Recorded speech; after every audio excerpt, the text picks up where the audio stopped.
ଦୁନିଆରେ ସବୁଠାରୁ ଅଧିକ ସତ ମଦ ପିଇକି କୁହାଯାଏ, ଆଉ ସବୁଠାରୁ ଅଧିକ ମିଛ ଅଦାଲତର ଧର୍ମ ପୁସ୍ତକ ଛୁଇଁକି କୁହାଯାଏ। ଆଗରୁ ଲୋକମାନଙ୍କୁ ଭଲ ପାଉଥିଲେ ଏବଂ ପଇସାକୁ କାର୍ଯ୍ୟରେ ଲଗାଉଥିଲେ। ଏବେ ପୂରା ଓଲଟା ହୋଇଯାଇଛି। ଏବେ ଲୋକମାନେ ପଇସାକୁ ଭଲ ପାଉଛନ୍ତି ଏବଂ ଲୋକମାନଙ୍କୁ ହିଁ କାର୍ଯ୍ୟରେ ଲଗାଉଛନ୍ତି।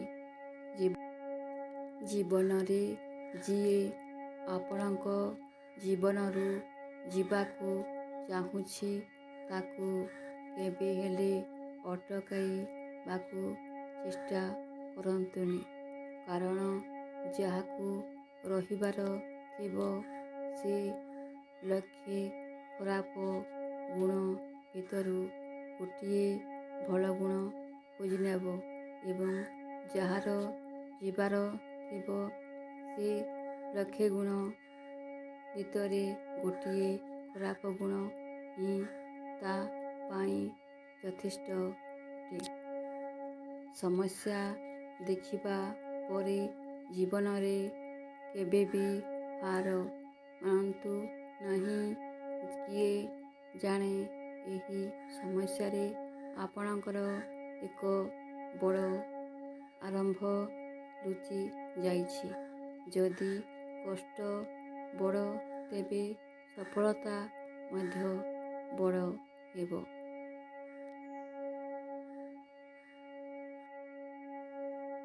ଯେଉଁ ଲୋକମାନଙ୍କର ଆଖି ଟିକିଏ ଟିକିଏ କଥାରେ ଓଦା ହୋଇଯାଏ, ସେମାନେ ହୃଦୟରୁ ଦୁର୍ବଳ ନୁହେଁ, ବରଂ ସେମାନଙ୍କର ମନ ଅତ୍ୟନ୍ତ ସଫା ଥାଏ।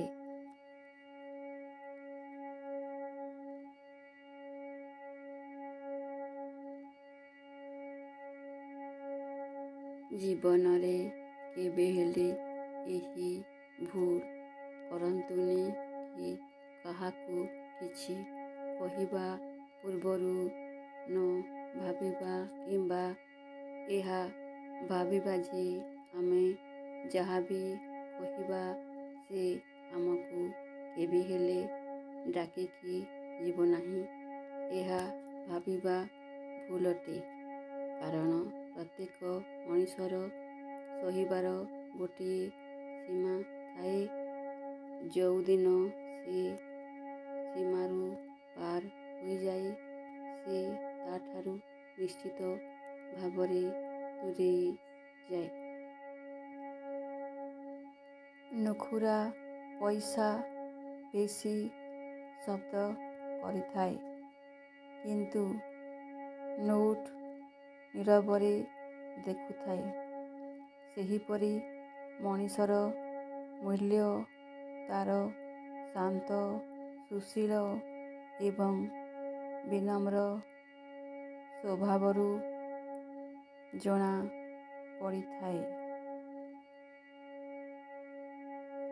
ଜୀବନରେ ମନୁଷ୍ୟ ଗୋଟିଏ ନିଷ୍ପତ୍ତି ନେବା ଆଗରୁ ସମସ୍ତଙ୍କୁ ପଚାରିଥାଏ, କିନ୍ତୁ ନିଜକୁ ନିଜେ କେବେ ହେଲେ ପଚାରି ନଥାଏ।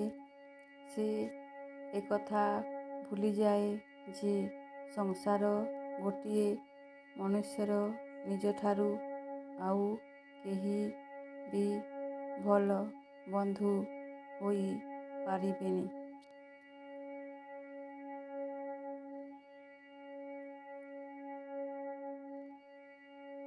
ଜୀବନ ହେଉଛି ଏକ ଅଜଣା ପୁସ୍ତକ ଭଳି।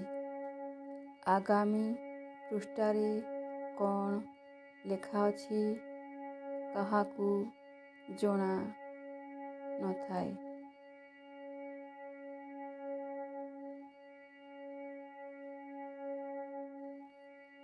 ଜୀବନରେ ଅଧିକ ଦୁଃଖ ମିଳୁଛି ବୋଲି କାହାକୁ ବି ଦୋଷ ଦେବା ଅନୁଚିତ କିମ୍ବା ଅଧିକ ସୁଖ ମିଳୁଛି ବୋଲି ଗର୍ବ କରିବା ଉଚିତ ନୁହେଁ। କାରଣ ସୁଖ ଦୁଃଖ କେହି ଦେଇ ନଥାନ୍ତି, ବରଂ ମନୁଷ୍ୟ ନିଜ କର୍ମ ଅନୁସାରେ ତାକୁ ଭୋଗ କରିଥାଏ।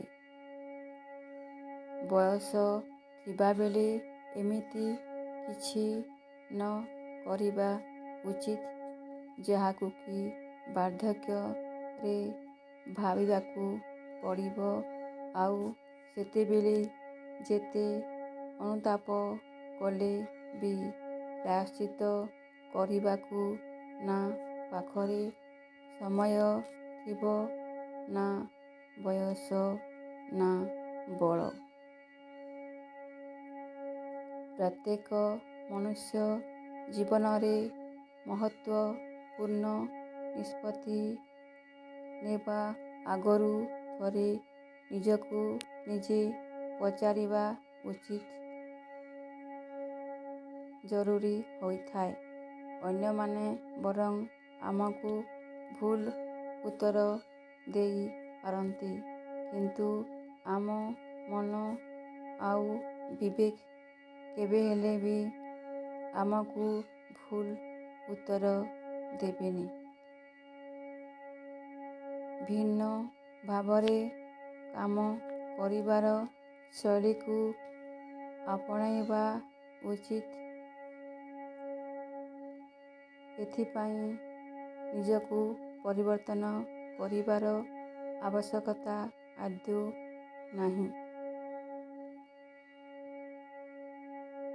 ଉପହାସକୁ ଡରି ନିଜର ଲକ୍ଷ୍ୟ ବଦଳାଇବା ଉଚିତ ନୁହେଁ, କାହିଁକି ନା ଲକ୍ଷ୍ୟ ହାସଲ ପରେ ଉପହାସ କରୁଥିବା ବାଲାଙ୍କ ରାୟ ବଦଳି ଯାଏ।